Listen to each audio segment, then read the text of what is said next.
இது மனம் எனும் மாய தேவதை பாகம் 4 விழிப்புணர்வு தியானம். பறவைகளை உத்து கவனிச்சு பார்த்திருக்கீங்களா? குறிப்பா அவை தரையில் அமர்ந்து இறை தின்னும் போது மிகுந்த விழிப்போடு இருப்பதை பார்க்க முடியும். பறவைகளின் விழிப்போடு மனிதன் போட்டி போடவே முடியாதுங்க. பறவைகள் தான் உட்கார்ந்து இருக்கிற இடத்துல இருந்து ஒரு கற்பனை வட்டம் வரைஞ்சு வச்சுக்கோம். நாம அந்த வட்டத்தை நெருங்குற வரைதான் அவை அமர்ந்திருக்கும். நாம அந்த எல்லையை தொட்டதும் பறவை பறந்துரும். சரி, ஒரு பறவைக்கு உயிர் வாழ விழிப்புணர்வு தேவைப்படலாம். ஆனா மனிதனுக்கு எதுக்கு அந்த விழிப்புணர்வு? அவன் கொஞ்சம் மந்தமா இருந்தாதான் என்ன?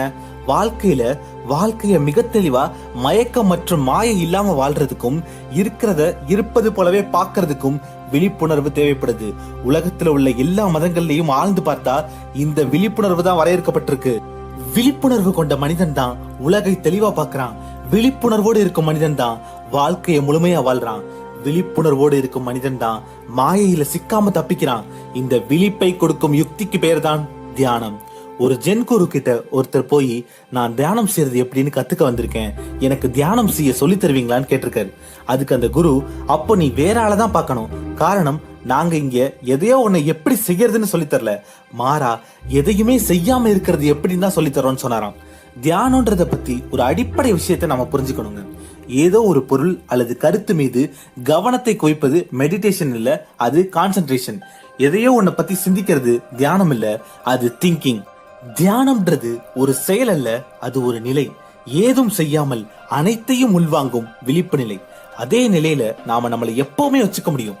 உட்கார்ந்து மட்டும்தான் தியானம் செய்யணும்ன்றது தவறான கருத்து. தியானம்ன்ற நிலையிலேயே நாம நடக்கலாம், குளிக்கலாம், பாடலாம், ஆடலாம். எந்த ஒரு செயலையும் நாம முழு விழிப்புணர்வோட நிகழ்காலத்துல செய்தா அதுதான் தியானம். சரி, தியானம் ஏன் முக்கியம்? ஸ்விட்ச் போட்டா பாடுற ரேடியோ மாதிரி நம்மளோட மனசு 24 மணி நேரமும் சிந்தனை என்னும் சிதறலை ஒளிபரப்பிக்கிட்டே இருக்கு.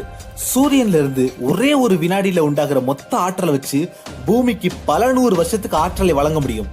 ஆனா சூரியனோட ஒரு வினாடி ஆற்றல்ல பல லட்சத்துல 1% மட்டும்தான் பூமிக்கு கிடைக்குது.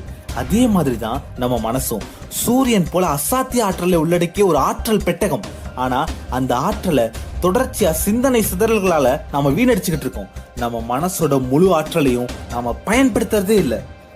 எந்த ஒரு சிந்தனையுமே இல்லாம நம்ம மனசை நம்மளால ஆஃப் பண்ணி வைக்க முடிஞ்சா அளப்பரிய ஆற்றலை நம்ம மனசால சேமிக்க முடியும். ஒரு ஒயிட் பேப்பரை வெயில்ல காட்டினா அது பத்தி எரியாது. ஆனா சிதறும் கதிர்களை ஒரு லென்ஸ் மூலமா அந்த பேப்பர்ல குவிச்சா அந்த பேப்பர் தீப்பத்தி எரியும். இதே மாதிரிதான் நம்மளோட சிதறி கிடைக்கிற மனசை தியானம் மூலமா ஒருமுகப்படுத்த முடிஞ்சா அது அளப்பரிய ஆற்றல் கொண்டதா மாறும்.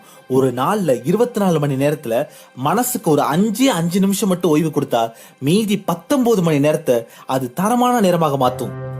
சரி, இந்த தியானத்தை எப்படி பண்ணணும்? நீங்க நடக்கும்போது உங்களுக்குள்ள என்னென்ன சிந்தனைகள் ஓடுதுன்னு கவனிச்சிருக்கீங்களா? அப்போ உலகத்துல உள்ள எல்லா சிந்தனையும் உங்களுக்குள்ள ஓடும். ஆனா நாம நடக்கிறோன்ற சிந்தனை மட்டும் ஓடாது. அதே மாதிரி நாம குளிக்கும் போது குளிக்கிறோன்ற சிந்தனையை தவிர மற்ற எல்லா சிந்தனையும் நமக்குள்ள ஓடும். நாம எதை செஞ்சாலும் அதை செய்யறோம்ன்ற உணர்வோட முழுமையா ஒன்றை விழிப்போட நிகழ்காலத்துல இருந்து செய்தா அதுதான் தியானம். புத்தர் ஒரு தடவை தன்னுடைய முகத்துக்கு முன்னாடி பறந்த ஒரு ஈய கையால விரட்டினாரு. திரும்ப ஈய பறக்கல, ஆனா மறுபடியும் அதே மாதிரி ஈய விரட்டினாரு புத்தர். உடனே இதை கவனிச்ச சீடர், 2வது தடவை ஏன் ஈ இல்லாமலே திரும்ப விரட்டினீங்கன்னு புத்தரை பார்த்து கேட்கிறாரு. அதற்கு புத்தர் என்ன சொன்னார்னா, முதல் தடவை கவனம் இல்லாம அனிச்சை செயலா விரட்டிட்டேன், 2வது தடவை கவனத்தோட விரட்டினேன்னு சொன்னாராம். அதாவது ஒரு ஈய விரட்டினா கூட அதை முழு கவனத்தோட முழு விழிப்போட விரட்டணும்னு தன்னுடைய சீடர்களுக்கு வற்புறுத்தினார் புத்தர். சரி, நமக்கு இந்த நடக்கும் போதும் தியானம், குளிக்கும் போதும் தியானம், இந்த தியானம்லாம் சரிப்பட்டு வராதுங்க.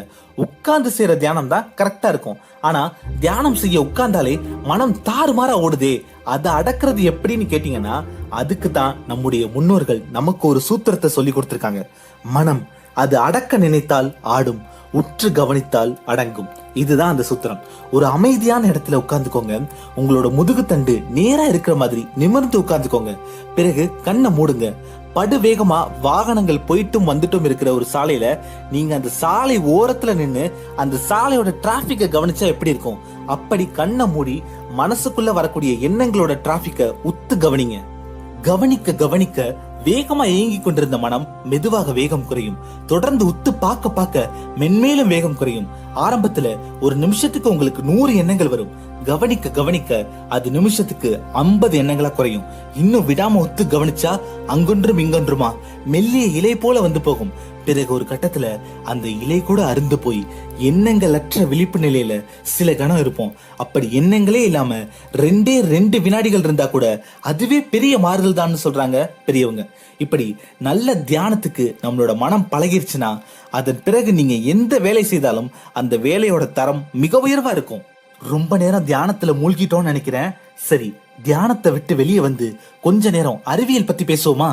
ஐன்ஸ்டீன், நியூட்டன், மேரி கியூரி, கணித மேதை ராமானுஜம் இவங்களோட அறிவாற்றலை எல்லாம் பார்த்து எப்பயாவது ஆச்சரியப்பட்டிருக்கீங்களா? அவங்களோட கண்டுபிடிப்பை எல்லாம் நினைச்சு அதிசயப்பட்டிருக்கீங்களா? எப்படி இவங்களுக்கு மட்டும் இவ்ளோ அறிவுன்னு வியந்திருக்கீங்களா? ஒரு வித்தியாசமான விஷயத்தை நான் இப்ப சொல்ல போறேன். நியூட்டன், ஐன்ஸ்டீன், மேரி கியூரி இவங்க யாருமே தங்களுடைய அறிவாற்றலை பயன்படுத்தி இதெல்லாம் கண்டுபிடிக்கல. ஆச்சரியமா இருக்கா? அந்த ஆச்சரியத்தை பத்தி மனம் எனும் மாய தேவதை பாகம் 5 பார்க்கலாமா? ட்ரீம் பிக், அச்சீவ் பிக், எண்ணுவதெல்லாம் உயர்வு.